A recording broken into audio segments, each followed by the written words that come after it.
Today, oh, I see a bird photo right there. I want to just get that. Oh. Today, we're going to be talking about the 3 main settings you need to know on your camera to make your photos even better. Roll the intro.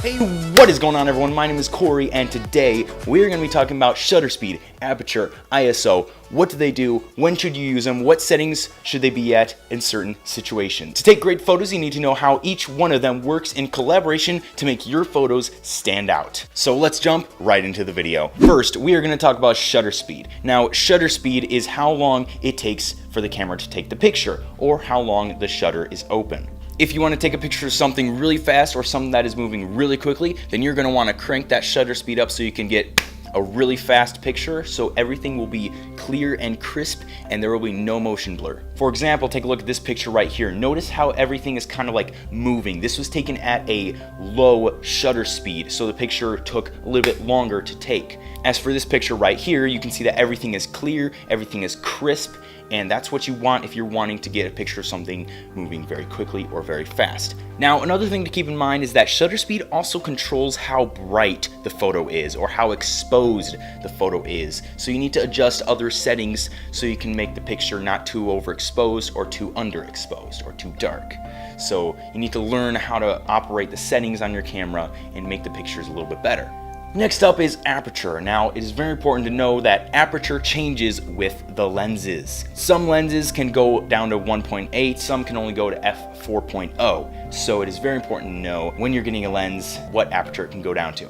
Aperture not only controls how bright your photo is or how dark your photo is, but it also controls the depth of field. If you do not know what the depth of field is, that is how wide your focus is. If you're taking a landscape picture, then you're going to want to crank the aperture up a little bit, maybe to 8, 10, or maybe even 22, so you can get everything in focus. If you're wanting to take portrait photography or wanting to make your subject stand out from the background, then you're going to bring that aperture down a little bit. That decreases your depth of field, which will make the background really blurry and your subject in focus so it stands out from the background, making your subject look a little better. As you can see from this example, I went outside and took a picture of a GoPro using different aperture settings. And right here, the photo was taken with an aperture of f22. And as you can see, the background is in focus along with the GoPro.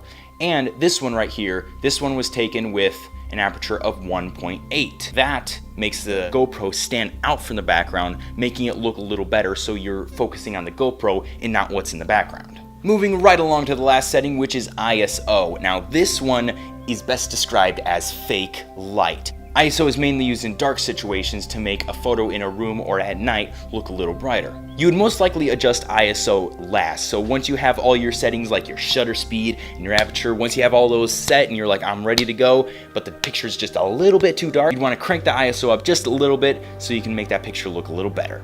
And the higher you crank the ISO up, the more grainy the picture gets. So be careful when you're taking pictures. Sometimes, especially at nighttime, you can't do anything about it. You're just gonna have to rely on your editing to make the picture look a little better. It is also important to know that it is easier to edit a brighter picture than it is a darker picture. Because once a picture is dark, it loses a lot of detail. And once you try to edit that and make the darker parts a little brighter, it just comes out grainy and doesn't look that good. So always shoot for the brighter, but don't go a little too far because you don't want the picture overexposed. Anyway guys, that is it from me. If you guys did enjoy this video and want to see more videos like this, then hit that subscribe button down below so you can get notified whenever I upload a video. If you guys have any questions or suggestions of videos you want to see me do, then leave those in the comment section down below. Anyway guys, thank you so much for watching this video once again. I'll see you all in the next video. Have a wonderful day, night, wherever in the world you are. Peace.